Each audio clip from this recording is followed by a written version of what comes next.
ঠিক আছে, বাক স্বাধীনতা আছে। আমি আমার অবজারভেশন মনের কথা বলেছি, যে আমার সাথ দেবে আমি তার সাথ দেবো। তো অন্যের কর্ণের কিছু নেই, তো রেসিপ্রোকাল। আমি রাজনৈতিক প্ল্যাটফর্ম থেকে বলেছি, ওটা প্রশাসনিক বা সরকারি প্ল্যাটফর্ম নয়। যে ভারতীয় জনতা পার্টিকে দেখবে তার সুখে দুঃখে সাথী হবে, মিথ্যা মামলা খাবে, মার খাবে, ভারতীয় জনতা পার্টির উচিত তাদের দেখা।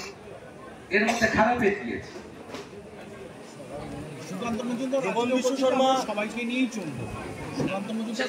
এনডিএ সরকারের নীতি, তাই ভারত সরকারের নীতি কথা বলেছেন উনি। একাধারে রাজ্য সভাপতি, একাধারে মন্ত্রী। বিজেপির রাজ্য সভাপতি হিসেবে তিনি স্বীকার করুন আর নাই করুন, আমার মতের বা আমার বক্তব্যে তো ওনাকে সহমত হতেই হবে। প্রকাশ্য না করলে মনে মনে করতে হবে।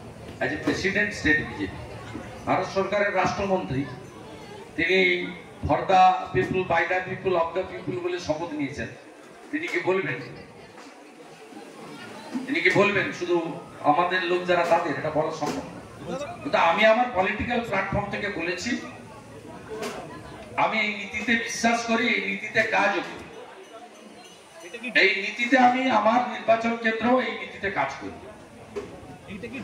7 বছর 7 মাস যিনি জেল খেটেছেন, আমি পবিত্র করের সঙ্গে থাকবো না রুকুউদ্দিন যিনি ঢিল মারেন বা নাজিমের বেটা বিজেপির পতাকা ছেড়ে তার সঙ্গে থাকবো? এখানকার লোক বলুন না তার সঙ্গে থাকা উচিত।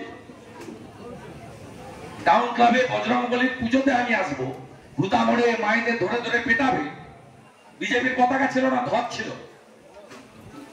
আমি সেই ভূতা মোড়ের গুন্ডাদের সঙ্গে থাকবো না আমার সোনাচোড়া থেকে যে মারা এসেছিল পুজোতে তাদের ধরে পিটালো আমি তার সঙ্গে থাকবো? কার সঙ্গে থাকবো?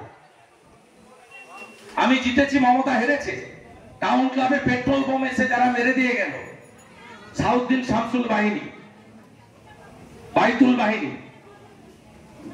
আমি তাদের সঙ্গে থাকবো? যে টানা টাউন ক্লাবের ছেলেদের সঙ্গে থাকবো যারা 26শে জানুয়ারি, 15ই আগস্ট বন্দে মাতরম বলেন, জাতীয় পতাকা তোলে?